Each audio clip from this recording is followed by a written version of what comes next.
Ready? नमस्कार सगळ्यांना. पहिले मराठीमध्ये करू आपण, नंतर हिंदीमध्ये करू. तर 6 जूनला आपण सगळ्यांनी पाहिलं, दिल्लीच्या जंतर मंतरवर हजारो लोक आले होते काँग्रेस जनता पार्टीच्या शांतीपूर्ण आंदोलनासाठी. याच्यावर एक गोष्ट तर सिद्ध झालेली आहे आता की या देशाचा जो तरुण आहे, जो युथ आहे, तो आता घाबरणार नाहीये, तो आता मागे सरकणार नाहीये. नीटच्या परीक्षेत आतापर्यंत 6-7 विद्यार्थ्यांनी आत्महत्या केलेली आहे. सीबीएसईचे जे 17 लाख स्टुडंट्स आहेत त्यांचं फ्युचर अफेक्ट झालेलं आहे. एसएससी जीडीचे अजून 16 लाख स्टुडंट्स आहेत, त्यांचं फ्युचर अफेक्ट झालेलं आहे. असं एकंदरीत पाहिलं तर आपण एसएससी जीडी, नीट, सीबीएसई आणि सीयूईटी हे स्टुडंट जर बघायला गेलं तर 1 करोडपेक्षा जास्त स्टुडंट्सचे फ्युचर अफेक्ट झालेलं आहे. तरीही याची जिम्मेदारी घ्यायला कोणी तयार नाहीये. त्याचसाठी आम्ही 6 जूनला जंतर मंतरवर आंदोलन केलं होतं आणि आम्ही डिमांड केली आहे की धर्मेंद्र प्रधान यांनी तुरंत रेजिग्नेशन दिलं पाहिजे. कारण की जिम्मेदारी घ्यावं लागलं. देशातले 5-6 स्टुडंट जे उद्या जाऊन डॉक्टर बनले असते, ज्यांनी दुसऱ्यांचे प्राण वाचवले असते, आज त्यांनाच त्यांचा जीव द्यावा लागलाय. कशामुळे? सिस्टमच्या फेलियरमुळे. तर याची जिम्मेदारी कोणीतरी घेतली पाहिजे आणि त्यासाठी आम्ही सांगितलेलं की धर्मेंद्र प्रधान यांनी शनिवारपर्यंत राजीनामा दिला पाहिजे.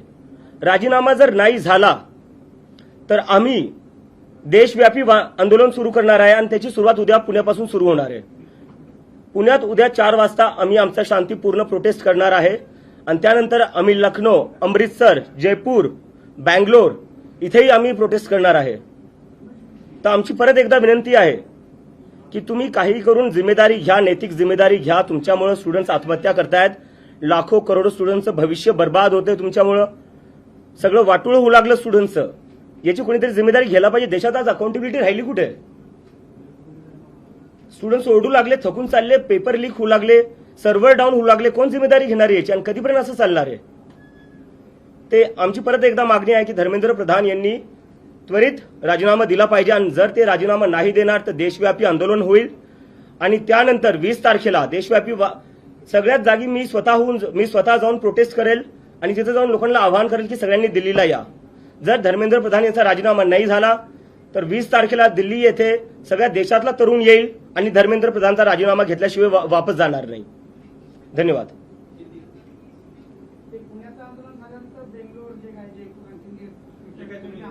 एकदा मी हिंदीत करून देऊ आता परत. ओके. इतर ठिकाणी तुमचे जे आंदोलन आहेत आता पुण्यात झाल्यानंतर इतर ठिकाणचं कसं नियोजन आणि हे 20 तारखेचं जे आहे काही इतर शहरामध्ये झाल्यानंतर मग 20 तारखेला दिल्लीत होणार आहे? बरोबर.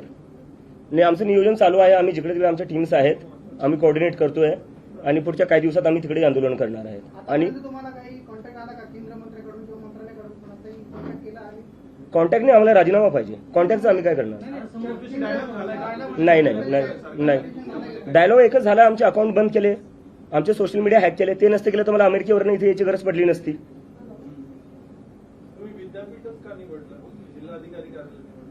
विद्यापीठात काय प्रॉब्लेम आहे सर? नाही, प्रॉब्लेम काय? एज्युकेशनची जी आंदोलन होतात त्या संबंधित इन्स्टिट्यूटमध्ये होत असतात. विद्यापीठ सर मला काय वाटतं ना, कुठं आंदोलन करतोय, कुठं करतोय हा प्रश्न आहे का सर? 6 स्टुडंट्सने आत्महत्या केलेली आहे. ते सोडून आपण कुठं प्रोटेस्ट करतोय, प्रोटेस्टची जागा कोणती, त्यावर आपण डिस्कशन करतोय. काय अर्थ आहे या सगळ्या गोष्टींना सर? प्लीज म्हणजे मुद्दे आपला जो मुद्दा आहे त्याची सेन्सिटिव्हिटी समजून घ्या सर. नाही, मी समजतोय. साधारणतः जेव्हा आंदोलन होतं तेव्हा कलेक्टरला निवेदन दिलं जातं वगैरे अशा गोष्टी होत असतात म्हणून आम्ही हा प्रश्न विचारतोय. तुमच्या आंदोलनाच्या स्थळाला आम्हाला काही आक्षेप काही कारण नाही. बरोबर आहे तुमचं, पण माझं आहे की परमिशन भेटलेली आहे, तिथे काही प्रॉब्लेम नाहीये. प्रोटेस्ट कुठेही हो, 6 विद्यार्थ्यांनी आत्महत्या केलेली आहे. लाखो करोडो स्टुडंटचं आयुष्य जे आहे ते त्याच्यावर मोठा क्वेश्चन मार्क आहे. मला वाटतं आपण त्याच्यावर थोडं फोकस करूया. मोदी हे धर्मेंद्र प्रधानांचा राजीनामा देतील असं तुम्हाला वाटतंय का? कारण तुमच्या पहिल्या दिवशी जे आंदोलन होतं त्याला चांगला प्रतिसाद मिळाला, पुढे देखील प्रतिसाद मिळेल काय? मला असं वाटतं जर ते रशिया युक्रेनचं वॉर थांबवू शकतात तर राजीनामा तर घेऊ शकतात. आम्ही 20 तारखेला आता दिल्लीत जाणार आहे. त्याच्या आधी आम्ही देशभर आंदोलन करणार आहे. हा, आम्ही आता परत सांगतोय 20 तारखेला दिल्लीत होणार आहे. आधी त्याच्या आधी आम्ही देशभर आंदोलन करणार आहे. आंदोलनानंतर नेमका काय फरक पडला, काय बदल झाला, लोकांचा तुम्हाला पाठिंबा वाढला? पहिल्या आंदोलनानंतर काय झालं? काँग्रेस जनता पार्टीमध्ये कसं बदल घडले, पाठिंबा काय झाले? पहिल्या आंदोलनात तिथं जाऊन मला कळलं की देशभरातून तिथं लोक आलेली होती म्हणजे सिक्कीमवरनं लोक आली होती, जम्मू काश्मीरवरनं लोक आली होती, केरळवरनं लोक आली होती, तमिळनाडूवरनं आली होती, काही लोक ओडिसावरनं आली होती, बंगालवरनं आली होती. आणि त्याच्यानंतर त्यांचं असं झालं की आता हे देशभर वाढलं पाहिजे. म्हणजे मला तिथं भरपूर जे सगळे तरुण जे आलेले होते देशभरातून, त्यांनी मला सांगितलं की तुम्ही देशभर करा. आणि त्याच्यामुळे आम्ही आता वेगळ्या वेगळ्या राज्यात करणार आहे. आंदोलन दाबण्याचा प्रयत्न होतोय, काही धमकीचे फोन किंवा घरच्यांना असं काही threatening असं काही होतं? म्हणजे हे तर चालूच आहे, माझ्या घरच्यांना धमक्या भेटताच आहेत, ते चालूच आहे. आणि मला आता सोशल मीडियावर येतात, म्हणजे इथे येण्याआधी मला म्हणलं तू ये प्रेस कॉन्फरन्सला, आम्ही कॉक्रोच मारण्यासाठी हिट घेऊन ठेवलेला आहे. तर अशा प्रकारच्या धमक्या चालूच आहेत. कुठेतरी सरकार सिरियसली घेत नाहीये युथचे प्रश्न. आता म्हणजे मला कळत नाही की अजून सरकारला कशाची वाट बघते. स्टुडंट्स आत्महत्या करताय, 1 करोडपेक्षा जास्त स्टुडंट्सचं फ्युचर अफेक्टेड झालेलं आहे. अजून म्हणजे काय करावं लागणार आहे सिरियस व्हायला तुम्हाला? म्हणजे सिरियस कुठं ना कुठं व्हावंच लागणार आहे. घेत नाही, that is absolutely right. Abhijit, तुम्हाला बाकी कुठल्या पार्टीचा सपोर्ट आहे किंवा पाठिंबा दिले का बाकी कुठल्या पार्टी? नाही, मी एक गोष्ट क्लिअर करू शकतो की कॉक्रोच जनता पार्टी सोबत कोणीही असोसिएटेड नसणारी कुठलीही पॉलिटिकल पार्टी आम्ही कोणाला इन्व्हॉल्व्ह होऊ नाही देणार आहे. बट कुठल्याही पार्टीला जर स्टुडंट्सच्या मुद्द्यावर आम्हाला समर्थन द्यायचं आहे, युवकांच्या बेरोजगारीच्या मुद्द्यावर आम्हाला समर्थन द्यायचं आहे, ते आम्हाला समर्थन देऊ शकतात. कारण की जर तुम्हाला युवकांच्या मुद्द्यांवर राजकारण करायचं आहे, आमच्या मागण्यांना तुम्हाला समर्थन करायचं आहे, यू आर वेलकम. तुमच्या भीतीने पसरवलं जातोय की तुम्हाला अमेरिकेतून हाकलून दिलं म्हणून तुम्ही हे सगळं करताय आणि भारतात आलात. अमेरिकेतून मला हकलून दिलं असतं तर माझ्या हातात हातकडे असल्या असता बाबासाहेबांचं पुस्तक नाही.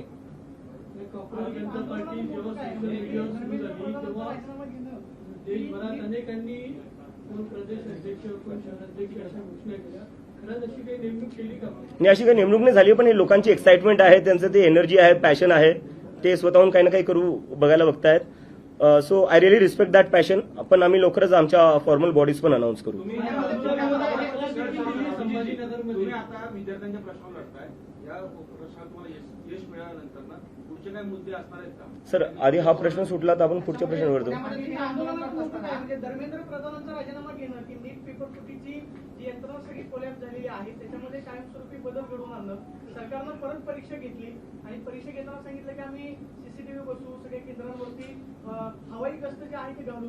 नक्की बदल कशामध्ये होईल असं तुला वाटतं की धर्मेंद्र प्रधानांचा राजीनामा घेऊन हा प्रश्न सुटणार आहे? मला असं म्हणायचं बघा, आपण म्हणजे सगळे असं विचार करतोय की एका राजीनाम्याने सिस्टम बदलणार नाही. ठीक आहे, मलाही मान्य आहे. पण मला असं वाटतं, जर राजीनामा तुम्ही घेत नाहीये याचा अर्थ तुम्ही तुमची चूक मानत नाहीये. जोपर्यंत तुम्ही चूक मानणार नाही तोपर्यंत गोष्टी तुम्ही ठीक कसं करणार? काही खराब झालंय ते आपल्याला आधी ऍडमिट तर करावं लागेल ना, एक्सेप्ट तर करावं लागेल काही खराब होतंय. जर आपण एक्सेप्टच करायला तयार नाही की सिस्टम खराब आहे, जर आपण रिस्पॉन्सिबिलिटीज घ्यायला तयार नाही की सिस्टम खराब आहे, तर सिस्टम मग ठीक कसं करणार? राजीनामा is the first step towards that. तुमच्या आंदोलनावर असा आरोप होतोय की नॉन आरगे आणि काही आणि त्याची तुलना कुठेतरी अण्णा हजारेंच्या आंदोलनाशी होते, तर त्यावर तुमची काय प्रतिक्रिया आहे? दिल्लीत मी अमेरिकेवरनं आलो, मी तसं स्टेजवर गेलो, म्हणजे तिथं स्टेज नव्हता खरं सांगायला गेलं तर. सगळे लोक स्वतःहून आले होते, काय पैसे देऊन आणलेले नव्हते, तुम्ही पाहिलं असेल. मी कुठून काय करणार आहे? मी तर स्वतः एक स्टुडंट होतो अमेरिकेत. तर हे सगळे जे आहे ना, म्हणजे डिस्ट्रॅक्ट करायच्या गोष्टी चालू आहे. मला वाटते जे लोक असे आरोप लावतायत त्यापेक्षा जर तुम्ही खरंच जर स्टुडंट्सचे प्रॉब्लेम सॉल्व्ह केले असते, नीट पेपर फुटी जी झाली त्याच्यावर थोडं लक्ष दिलं असतं, सीबीएसईमध्ये जे झालं त्याच्यावर लक्ष दिलं असतं, तर आम्हाला हे सगळं करायची गरजच पडली नसती. दिल्लीमध्ये आंदोलन करताना तुम्हाला देशातल्या इतर अनेकांनी पाठिंबा दिला, ते तुमच्यासोबत आलेले होते. पुण्यामध्ये आंदोलन करताना असे पुण्यातले कोणते घटक आहेत, कोण व्यक्ती आहेत की तुमच्या आंदोलनाला तुम्हाला सपोर्ट देण्यासाठी आलेले आहेत? आता हे आंदोलनाचं आयोजन करताना तुम्ही कोणासोबत कोऑर्डिनेट करतात, कोणाशी चर्चा करतात? ही मंडळी कोण आहे की तुमच्यासोबत पुण्यामध्ये भक्कम पण उभे राहिले? नाही, पुण्याचे जेवढे काही स्टुडंट्स युनियन्स आहेत ते सगळे एमपीएससीचे असो, पुणे युनिव्हर्सिटीचे असो, ते सगळेच आमच्या सपोर्टमध्ये आहे. बाकी आम्ही एक लवकरच प्रेस रिलीजमध्ये बाकी सगळी इन्फॉर्मेशन टाकून देतो. सोशल मीडियाचे फॉलोअर्स आणि आंदोलनात सहभागी होणारे फॉलोअर्स याच्यात काय खूप फरक जाणवतोय? कशामुळे सर, नाही, पहिले जेव्हा हे सुरू झालं होतं 15 तारखेला, 15 मेला सुरू झालं होतं कॉक्रोच जनता पार्टी, तेव्हा भरपूर लोक बोलत होते की हे सोशल मीडिया पुरतंच राहणार आहे, जमिनीवर कुणी येणार नाही. आपण 6 जूनला पाहिलं जमिनीवर काय झालं, पूर्ण जंतर मंतर भरलेलं होतं. तर याच्यात कोणी मिसअंडरस्टँडिंगमध्ये राहू नये की हे आंदोलन जमिनीवर चालणार नाही. मला वाटते 6 तारखेला तरुणांनी दाखवून दिलं. आणि आता सगळ्यांच्या माध्यमातून तुमच्या सगळ्यांच्या माध्यमातून मला सगळे जेवढे पेरेंट्स आहे, आई वडील आहेत, त्यांना अपील करायची आहे. मला माहिती तुम्हाला भीती वाटत असेल जेव्हा तुम्ही तुमचे लेकरं राजकारणावर काय बोलत असेल किंवा सरकारला जॉब विचारत असतील. माझ्या आईला भीती वाटती. माझी आई तर म्हणजे मी युएसला जेव्हा 2 वर्ष आधी गेलो होतो थोडी रडली नव्हती जेवढी मी वापस येताना रडली. आणि ती मला म्हणत होती तू वापस येऊ नको, हे तुला अटक करतील किंवा दुसरं काही करेल, तुझ्यावर हल्ला होईल. पण मी तिला म्हणलं यावं लागेल, कोणाला ना कोणातरी बोलावं लागेल. तर माझे जेवढे आईवडील हे बघताय त्यांना सांगतोय, तुमच्या लेकरांना बोलण्यापासून थांबू नका. जोपर्यंत मी एकटा बोलत राहील तोपर्यंत असू शकतं हे मला एकट्याला आवाज दाबायचा प्रयत्न करतील, पण जेव्हा लाखो करोडो स्टुडंट्स सोबत बोलतील ना, तेव्हा यांची हिंमत होणार नाही कोणाचा आवाज दाबायला. आणि जेलमध्ये जर कोणाला टाकायचं तर मी जेलमध्ये जायला तयार आहे. तुमच्या लेकरांना जेलमध्ये जाऊ नाही देणार, मी त्याची जबाबदारी घेईल. पण तुमच्या लेकरांना तुम्ही बोलण्यापासून थांबू नका. अभिजित आता अमेरिकेतच आलेला आहे, परत जाणार आहे का आता भारतात? नाही, आता इथंच सर, म्हणजे आता बॅक फॉर गुड. उद्या किती सपोर्ट एक्सपेक्टेड आहे, किती लोकांचं? उद्या हजारोमध्ये परत होईल. मला तर वाटतं जंतर मंतरपेक्षा मोठा होऊ शकतो. तुमच्या आंदोलनावर टीका होती, आंदोलनावर हिलेरीची मदत घेतली जाते इथपर्यंत. कशाची आतंकवाद्यांची मदत घेतली जाते. आज पत्र देखील संभाजीनगरमध्ये पोलीस, मुंबईतल्या एका माणसांनी पत्र देखील लिहिलं पोलिसांना. तर दिल्ली पोलिसने एका आतंकवाद्याला परमिशन दिली असं म्हणायचं तुम्हाला? पुणे पोलिसने एका आतंकवाद्याला परमिशन दिली असं म्हणायचंय? असं म्हणायचं नाही. एक minute sir, I am answering sir, please. ठीक आहे, लिगली करतो आम्ही, म्हणजे बेस काय याच्यात? आणि चला ठीक आहे, हे एकदा मी अज्युमी करतो. चला, म्हणजे मी एक पाहिलं, वेदांत जो होता 17 वर्षाचा स्टुडंट, ठीक आहे, त्या 17 वर्षाच्या स्टुडंटला पाकिस्तानी बोलण्यात आलं. जेव्हा त्यांनी सीबीएसई मध्ये काय घोळ चालला तो एक्सपोज केला, तर तुम्ही मला पाकिस्तानी म्हणताय. जो 17 वर्षाचा सीबीएसई स्टुडंट आहे त्याला पाकिस्तानी म्हणताय. तुमच्यासारखे जे पत्रकार आहेत, जे सरकारला प्रश्न विचारतात, ते त्यांना पाकिस्तानी बोलल्या जातं. तर मग या देशात भारतीय राहिलो कोण? फक्त भाजपाले आणि त्यांचा आयटी सेल, आणि आम्ही सगळे बाकी पाकिस्तानी झालो. काय अर्थ आहे याला? एकदम ऑफेंड होऊ नका, आम्ही चांगल्यासाठीच तुम्हाला प्रश्न विचारतोय. तर आता तुमच्याकडे, आता तुम्ही युथ आहात, तुम्ही भारताचे भविष्य आहात, पण तुम्ही फक्त या धर्मेंद्र प्रधानच्या ह्याच्याबद्दल बोलता, पण तुमच्याकडे तुमची काय मॉडल्स ऑपरेटी, पुढे भविष्यासाठी तुमचे काय प्लॅन्स, ते बिलकुलच सांगत नाही. सर, 15 दिवस झालेत सुरू होऊन, 15 दिवस झाले सर. युथनी भारताला हेच मिळून दिलं, इंडिपेंडन्स. किती वर्ष लागले होते सर? ते वर्षाचं नाही, त्यांनी ते लढले म्हणून भेटले. हो, पण किती वर्ष? ठीक आहे ना. आम्हाला 15 दिवस झाले सुरू होऊन. अभिजित, तुम्ही मध्ये की आता तुम्ही इकडेच थांबणार आहात, जाणार नाही. Yes. तर तुम्ही अमेरिकेत नेमकं कशासाठी होता? नोकरी होती, शिक्षण होतं, ते नाही. संपलं का? आणि Yes. त्यानंतर आता भारतात येऊन परत कायमस्वरूपी राहणार, तर काय प्लॅन आहे तुमचा? माझं मास्टर्स चालू होतं, मी मास्टर्ससाठी गेलो होतो, आणि आता मी जॉबसाठीच अप्लाय करत होतो. हे 15 दिवसाआधी माझं म्हणजे हे होतं की अमेरिकेत मी बेटर ऑपॉर्च्युनिटीसाठी गेलो होतो, तिथं सेटल व्हायचं होतं, आणि जॉब्स अप्लाय पण करत होतो. आणि जेव्हा हे सगळं झालं, थोडं माझं आर्टिकल्स आले इंटरनॅशनल मीडियामध्ये पण, त्यानंतर मला जॉब्सची ऑफर पण भेटल्या. पण बरेचसे कॉक्रोच जनता पार्टीचे कॉक्रोचेस होते, ते सारखे म्हणत होते आपल्याला हे आंदोलन पुढे घेऊन जायचंय, आता आपल्याला हे सोशल मीडियापुरतं लिमिटेड नाही ठेवायचंय. त्यामुळे मग मी कुठं ना कुठं, मला एक रिस्पॉन्सिबिलिटी होती माझ्यावर, मी सुरू केलेलं, त्यामुळं की मला कुठं ना कुठे देशात वापस यावं लागेल, आणि त्यामुळे मी आता इथं आलोय. भीती होती त्यांना? हा? एक भीती होती कॉक्रोच जनता पार्टीची आता राजकीय स्थापना झाली का? काय झालं पुढे? काय नाही, ही एक मुव्हमेंट आहे सर, ही एक मुव्हमेंट आहे. आणि मी परत तुमच्या सगळ्यांना रिक्वेस्ट करतो, मी ऑफेंड होते सर, मी रिक्वेस्ट करतो, कारण की 15 दिवस झाले. 15 दिवसात तुम्ही कसं काय आमच्याकडून अपेक्षा करू शकता की आमच्याकडे सगळेच प्रश्नांची उत्तरं असू शकतात, किंवा आमच्याकडे पूर्ण सिस्टम तयार असू शकतं? अपेक्षा नाही, पण करावं असं आमची. नाही, नक्की करू सर. पण दुसरा प्रश्न असा, Yes. तुम्ही अमेरिकेतून राहून आले, आम्ही अनेकदा बघतो की अमेरिकन असं बोलतात आपल्या देशाबद्दल, वेगवेगळे असे चर्चा होतात. खरंच अमेरिकन काय विचार करतो भारतीयांबद्दल? नाही, तसा तर म्हणजे नेमकं विचारायचं नाही चर्चा भारताबद्दल. नाही, भारताबद्दल चर्चा होती, कारण की जर अमेरिकेत बघायला गेलं, अमेरिकेची जी आयटी, खूप चांगला प्रश्न विचारला, याच्यावरून मला आठवलं. अमेरिकेची जी आयटी आहे, आयटी इंडस्ट्री, ते सगळे भारतीय चालवतात. सिलिकॉन व्हॅली जी आहे, तिथं सगळ्या मोठ्या पोझिशन्सवर सगळे भारतीय आहेत. अमेरिकेत जर हायेस्ट पेईंग कम्युनिटी कोणती आहे, ती भारतीय आहे. तर असं नाही की आपल्या देशात टॅलेंट नाही आहे, आपल्या देशात खूप टॅलेंट आहे. आपल्या देशात टॅलेंट इतकं आहे की युरोप असो का अमेरिका, तिथं सगळ्याचं हायेस्ट पेईंग जॉब्स जे आहे ते भारतीयला भेटतात. पण आपल्या देशात काय होत आहे? आपल्या देशात ती ऑपॉर्च्युनिटी आणि प्लॅटफॉर्म का नाही भेटत आहे, जो बाहेर देशात भेटतोय? नीटचा पेपर जो फुटला, त्याला जबाबदार कोण आहे? म्हणजे एनटीएचा संपर्क मराठवाड्यातले अनेक क्लासेस चालू झाला. पेपर होण्याच्या आधी 10 दिवस त्यांच्याकडे पेपर होता. एनटीए मधले जे तज्ज्ञ असतात, त्या तज्ज्ञांनी ते प्रश्न जे आहेत ते क्लासेस पर्यंत पोहोचवलेले होते. हे नक्की गळती कशी झाली? म्हणजे सरकारचे फेल्युअर आहे की एनटीए मधले याच्यामध्ये दोषी आहेत, त्याच्यामुळे मग एनटीएच्या कर्मचारी अधिकाऱ्यांवरती कारवाई करा? सरकारच्या आतल्या लोकांशिवाय कोणतीच गोष्ट लीक नाही होऊ शकत. आणि मला वाटतं त्यामुळेच एज्युकेशन मंत्रालयात थोड्या दिवसाआधी आग लागली होती. आता मला आता निघायचं, हिंदीमध्ये मी करतो.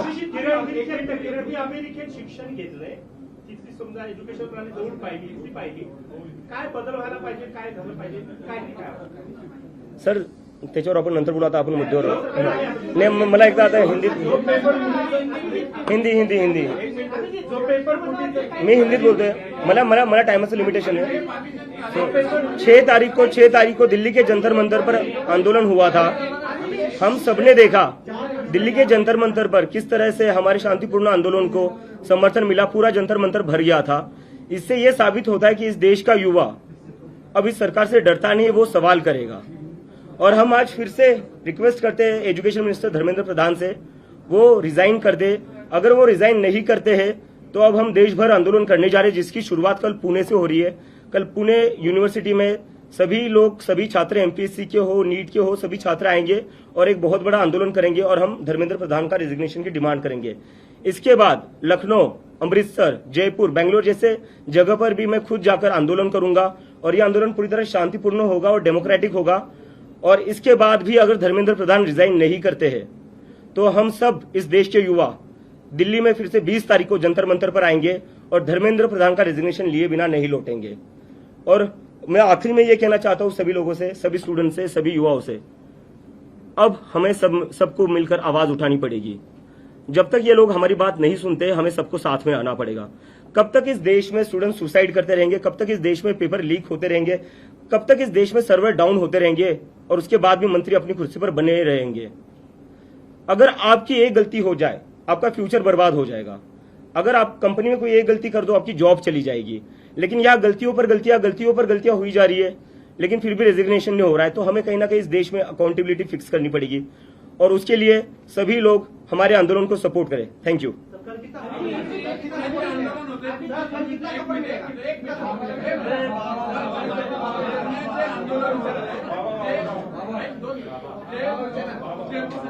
मुलं आहेत आम्हाला माहिती आहे, नेहमी संपर्कात असतात. ते कुठल्या तरी चळवळीशी संबंधित आहेत. कुठल्या तरी विद्यार्थी चळवळ असेल किंवा धार्मिक संघटना असेल किंवा राष्ट्रीय पक्ष असेल किंवा जातीय पक्ष.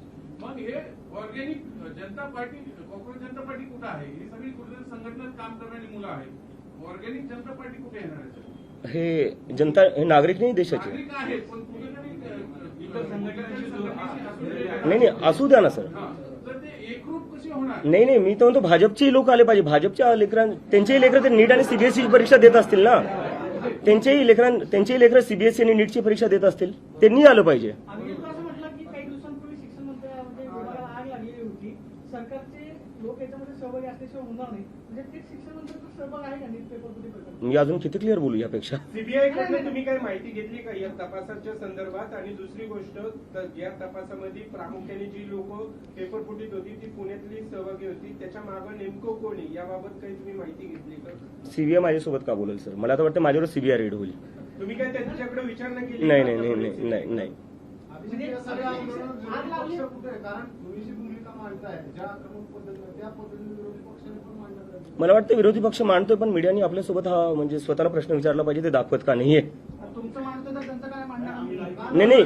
तुमचं मांडतो तर तेवढं मांडणार. असं काय बोलता तुम्ही? Next question. Next question. तुम्ही असं काही पत्रव्यवहार वगैरे करत नाही, कम्युनिकेशन करत नाही, फक्त ग्राउंडवरती आंदोलन करताय, असं काही करणार आहे? मेल वगैरे कम्युनिकेशन करणार आहे त्यांच्याबरोबर? कारण तुमच्याकडून एक हात पुढे केल्याशिवाय त्यांच्याकडनं कम्युनिकेशन होणार नाही. सर आंदोलन हा आमचा पहिला स्टेप आहे. ते आहे तुमचा तो अधिकार आहे, पण काही कम्युनिकेशन करणार आहे त्यांच्याबरोबर? सर मला वाटतं त्यांना बातम्या वाचतच असतील ते, बरोबर. एवढे म्हणजे हजारो तरुण जंतर मंतरवर येत आहेत तरी ते ऐकायला तयार नाही. तुम्हाला वाटतं ते माझ्या एका ईमेलवर राजीनामा देतील? हा एक उपद्रवी कीटक समजला, रोगराई पसरवणारा समजला. ते सगळे खेळ सोहळ्या नजरेनं बघितलं तर तुमच्या पार्टीला गांभीर्याने का घ्यावं जनतेने? झुरळ कुठं असतात सर? घाणीत, बरोबर. तर मग याचा अर्थ आपलं देशातलं सिस्टम जे आहे ते घाण झाले, त्याच्यामुळे झुरळ बाहेर येत आहेत. कुठं ना कुठं हा प्रश्न पण विचारला गेला पाहिजे. नेक्स्ट. देशाची सिस्टीम आताच खराब झाली का? हा देशाची सिस्टीम आताच खराब झाली का? नाही, आताच खराब नाही झाली आहे. आताच का बाहेर? आता ते ट्रिगर पॉईंट होता, ज्यांनी हे शब्द वापरले आपण त्यांना हा प्रश्न विचारावा.